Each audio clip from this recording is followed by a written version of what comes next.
Why is Randy Orton considered one of the greatest WrestleMania performers and WWE Superstars of all time? You're about to find out. What's up, everybody? My name is Fred Richani. This is TSC News, your home for pro wrestling news updates, reviews, interviews, and everything in between. If you're new here, please consider subscribing. We're presenting you guys with this special mini-series just in time for WrestleMania season, Greatest WWE Superstars in WrestleMania History.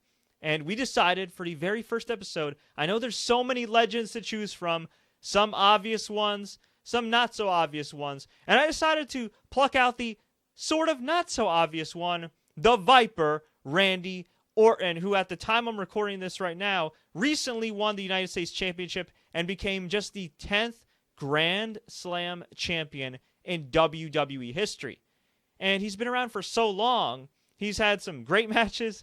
He's had some really bad matches. He's had some that were just kind of there in the middle. And I think sometimes we forget just how much Randy Orton has accomplished. But let's go all the way back to his very first WrestleMania appearance in 2004, WrestleMania 20. He teamed up with Evolution, Batista, and Nature Boy Ric Flair. He came into this match as the Intercontinental Champion, and he defeated Mick Foley and The Rock and Sock Connection in the middle of the ring. You might be saying to yourself, well, yeah, Fred, but it was a 3-on-2 handicap match. Yes, but at the time, we didn't see handicap matches almost every freaking week or every couple weeks like we do now.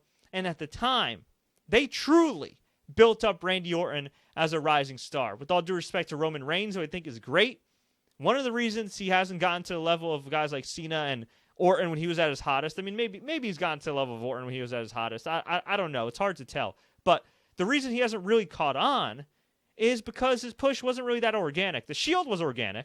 He was well protected. And then once they broke up, they just said, hey, let's push him. Let's put him in all these big matches, and he'll just get over. And that didn't really happen. Whereas Randy Orton, they gradually built him up. They put him in matches with the likes of Chris Jericho, Mick Foley, who really made him and emphasized his toughness. He had Evolution on his side with Triple H, who was the world champion for most of that time period. He had the Nature Boy Ric Flair. He had Batista as his muscle, who also obviously became a huge star in his own right. And I really feel like back in that era, between Orton, Batista, John Cena, and you can even throw in Brock Lesnar there in that era, those are like the last four guys that WWE gradually built up to become stars. Now, Lesnar had a much faster rise than the other three guys. But still, they gradually built them up. They put them in situations that made them look good. And that's probably my biggest complaint about WWE present day. They don't put their talent in enough situations where they look good. I mean, Braun Strowman to an extent, but as far as Roman Reigns or even Seth Rollins, when he had his title reign, not so much. But here, they made Randy Orton look like $1 million. He was the longest reigning Intercontinental Champion at the time since The Rock back in 97-98, which tells you how much they viewed him in such high esteem and still do to this day. And he actually ended up getting the pin on Mick Foley. This was a pretty good little match here. Made Randy Orton look good, gave him the rub, and he'd go on a month later to actually pin Mick Foley in a hardcore match to retain the Intercontinental Championship, which still may stand as arguably his greatest match in his career, which is saying something because he's had a lot of great matches. WrestleMania 21, he helped kickstart a trend for The Undertaker. A lot of people think of The Undertaker's WrestleMania streak as, wow, this mythical thing. It's amazing. It's whatever. They've protected it so well. They protected it so well before Brock Lesnar beat him. But the reality is, I don't even think they realized that the streak was a thing until maybe the early mid-2000s. I mean, perhaps after he beat Triple H at WrestleMania 17.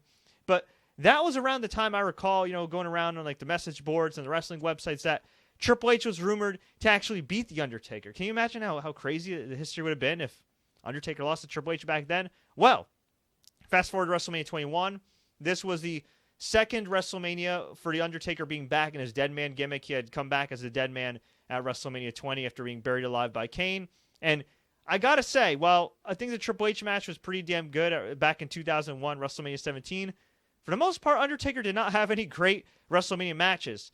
Depending on what era you grew up in, maybe you thought Kane versus The Undertaker at WrestleMania 14 was awesome. I did as a little kid. I don't know if that match has aged as well. But if there's one match that's aged pretty well, that back then and now holds up as a damn good WrestleMania match, it's Randy Orton versus The Undertaker. Now, the feud ended up spiraling out of control with all these campy segments months after the fact. But this was a awesome match that saw Randy Orton in his full Legend Killer mode nearly dethrone the Undertaker streak, but no avail. He ended up getting tombstoned, got the pinfall loss. But hey, it was an awesome match, and it showed that despite all the personal issues Randy Orton had, whether it be with drugs or people backstage or whatever, that when this dude is on, whew, he is on. Let's go to WrestleMania 22. He had a great little match. I say great little match because it just wasn't long enough to be like an all-time classic. Randy Orton versus Rey Mysterio versus Kurt Angle for the World Heavyweight Championship.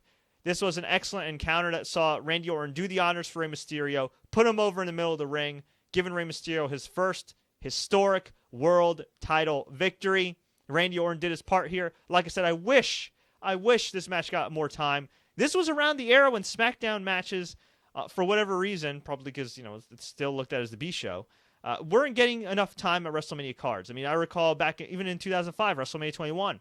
Yeah, they did a great job of putting over John Cena in dominant fashion, but that match that he had with JBL when he won his first WWE title, that was just kind of a match. It was really just a TV main event put on a WrestleMania card.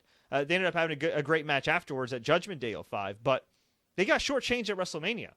And same thing with WrestleMania 22 with Orton, Angle, and Rey. It was great while it lasted, but it just did not last long enough. WrestleMania 23, I think one of the more underrated WrestleMania cards, featured a Money in the Bank ladder match with so many guys. Ken Kennedy ended up getting the win. Yes, that Ken Kennedy.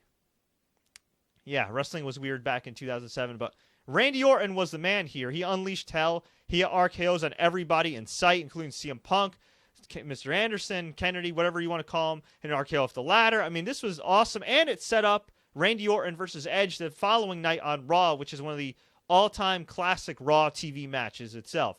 And then we had maybe his crowning achievement from a kayfabe storyline standpoint in terms of WrestleMania. WrestleMania 2008, WrestleMania 24, he took on Triple H and John Cena in a triple threat match for his WWE Championship. He came into the match as champion, and he came out of the match as champion, winning with his trademark punt kick. And it was truly the age of Randy Orton. 2009, he had his first true WrestleMania main event, as in the very last match. And what do you want me to say? What do you want me to say? I mean, I'm looking here at the reviews for this match. It was just absolutely, positively dreadful. It was a match, and this is something where it's kind of a classic case of Orton's career. A lot of people give him a bad rap and everything, but I think sometimes storylines just do him no favors, and you guys will hear why. But he lost to Triple H here in a singles match for the WWE title, right? Get the stipulations here. If Triple H had been counted out or disqualified, he would have lost the title. Keep in mind, this was more or less a blood feud after Randy Orton took out Triple H's father-in-law, Vince McMahon, his brother-in-law, Shane McMahon, and his wife, Stephanie McMahon. And yet somehow it devolved into some campy skits, including Triple H destroying Randy Orton in his house, where cameras were magically on the scene like an OJ Bronco car chase. And I don't even think that woman was Randy Orton's wife. Actually, no, she definitely wasn't Randy Orton's wife. It was a paid actress that Triple H scared out of the house. And this led to WrestleMania, and you're thinking, oh, man, this has got to be like an all-time great brawl, right? You got two great workers. It's WrestleMania. They got plenty of time to kick ass. And instead, it was like a sledgehammer shot that the referee didn't see, a pedigree. And that was it. That was it. Okay. That was just weird. Very weird. Then next year, WrestleMania 26, 2010, Randy Orton defeated Ted DiBiase and Cody Rhodes, his former Legacy stablemates, in a triple threat match. Not that great. He ended up destroying both guys, sending them packing for a while. I thought this really defeated the purpose of supposedly putting over Cody Rhodes and Ted DiBiase, and quite frankly, they never recovered. And I don't blame that on Orton as much as just bad creative all around. At WrestleMania 27 in 2011, CM Punk and Randy Orton had a damn good match. Randy Orton ended up getting the win with the RKO out of nowhere. I thought this match was a little overrated at the time. I thought it was a little predictable as far as how Randy Orton set up that RKO. But looking back at this card, which was pretty damn brutal, you had a decent opening match with Edge versus Alberto Del Rio, which turned out to be Edge's final singles match. You had a nice match with Rhodes, Cody Rhodes defeating Rey Mysterio, being put over in the middle of the ring. You had a great Triple H and Undertaker match, and you had a nice little showcase with John Morrison, Trish Stratus, and Snooki of Jersey Shore fame defeating Dolph Ziggler and Lay Cool. But for the most part, I remember this card being just like a giant Raw that would never end with the horrible anonymous GM and everything. So if you do want to torture yourself and watch this whole card as opposed to a couple of the highlights like Taker and Triple H, definitely go out of your way to watch Orton versus Punk. This was awesome. Feud wasn't so awesome because Orton just systematically destroyed the New Nexus stable that had protected Punk leading up to this, but the match itself was good.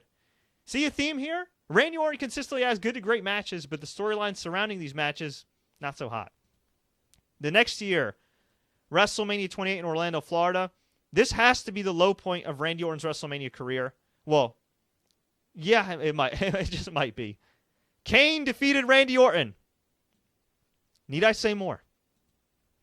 WrestleMania 29, which I was at in East Rutherford, New Jersey. Pretty good little six-man tag match. The Shield in their WrestleMania debuts defeated Big Show, Sheamus, and Randy Orton. I wouldn't say it was that spectacular compared to other Shield pay-per-view matches. I felt like that whole pay-per-view in general wasn't that great outside of CM Punk versus The Undertaker. But, decent effort by Orton. And then maybe, just maybe, one of the best matches of not only of Randy Orton's career, one of the best matches in WrestleMania history. Randy Orton in the main event slot, the true main event slot of WrestleMania, absolutely positively redeemed himself here. Him and Batista lost to Daniel Bryan when Daniel Bryan tapped out Batista in a triple threat match to win the WWE World Heavyweight Championship. Randy Orton had come into this event as the WWE World Heavyweight Champion. Also kind of like the centerpiece of the Authority led by Stephanie McMahon, Triple H, and Corporate Kane. I was not a fan of how Orton was booked around this time from late 2013 leading up to here. For those that don't know, he lost a lot of non-title matches leading up to this, including against Daniel Bryan on TV a few weeks before then, which was just bizarre as hell. But him, Dave Batista, Daniel Bryan, they all proved to be A-plus players and brought an A-plus effort. One of the all-time great matches in WWE history, maybe in wrestling history. I just absolutely loved everything about this match. I can't say enough nice things. Randy Orton absolutely held his end of the bargain. He was just spectacular here, a great heel. We fast forward to 2015, WrestleMania 31. Randy Orton has an excellent match with Seth Rollins. Maybe the best match of the night as far as bell to bell. I mean, you can make the argument the main event when Seth Rollins cashed in on Brock Lesnar and Roman Reigns. That was great all around. But as far as bell to bell, I think Orton versus Rollins was the best match. And it featured a great spot where Seth went for the curb stomp. Randy was able to kind of like lift him up in the air as he was going for the stomp and then hit an RKO. Just great stuff. Great stuff. WrestleMania 32, believe it or not, if you go online and you look up the name of Randy Orton, he was not on this card because he was injured. A rare WrestleMania absence for Randy Orton. But have no fear, he had a chance to redeem himself at WrestleMania 33 in Orlando, Florida, when he took on Bray Wyatt. And Randy Orton would go on to defeat Bray Wyatt for the WWE Championships. That's the good news. The bad news is, this might have been the worst WWE Championship match in the history of WrestleMania, and that includes John Cena versus JBL, which wasn't bad, but like I said earlier, it was more of just like a SmackDown TV match. And this might have been worse than Miz versus John Cena at WrestleMania 27, which was, to be fair to them, hampered by the fact that Miz got concussed early in the match. It wasn't laid out very well. And, The Rock interfered and allowed Miz to get the win. But at least that featured a career-defining win for The Miz. And at least that match set up 2 straight years of gigantic money-making matches with The Rock and John Cena. Whereas this Orton-Wyatt matchup set up a horrendous House of Horrors match, followed by Randy Orton putting over Jinder Mahal, and then putting him over again, and again, and again, including in a Punjabi prison match. Now, this was rumored to be a thank you title win for Randy Orton after he volunteered to get his head caved in by Brock Lesnar at SummerSlam 2016 when Brock Lesnar errantly hit him with an elbow, busted him open the hard way. And Randy Orton, who's got a history of concussions, well, suffered another concussion. This match was most infamous for Bray Wyatt having holograms in the match. Meaning, or projections, whatever. Pretend the ring canvas was a projection screen. There were maggots, ants. I don't even remember what else. I've blocked the match out of my memory, but it was horrendous, and Randy Orton just got the win. That's it. Just got the win. Randy Orton, leading up to this match, burned Sister Abigail's grave and her home to the ground. And Bray Wyatt responded in such violent fashion by projecting holograms.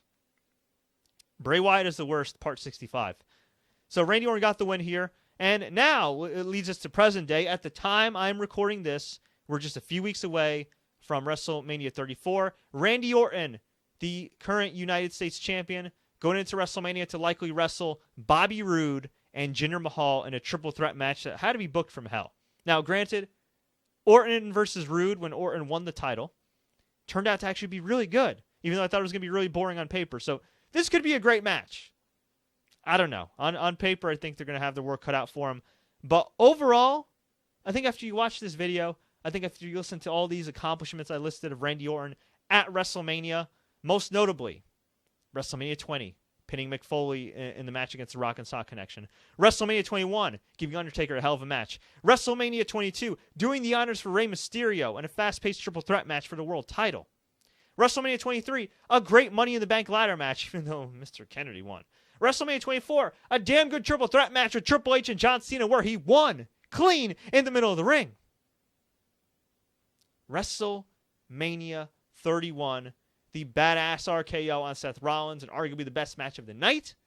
And of course, my personal favorite Randy Orton moment at WrestleMania, the triple threat match at WrestleMania 30 with Orton, Batista, and Bryan. But I would love to hear from all of you. What do you think about Randy Orton's WrestleMania credentials?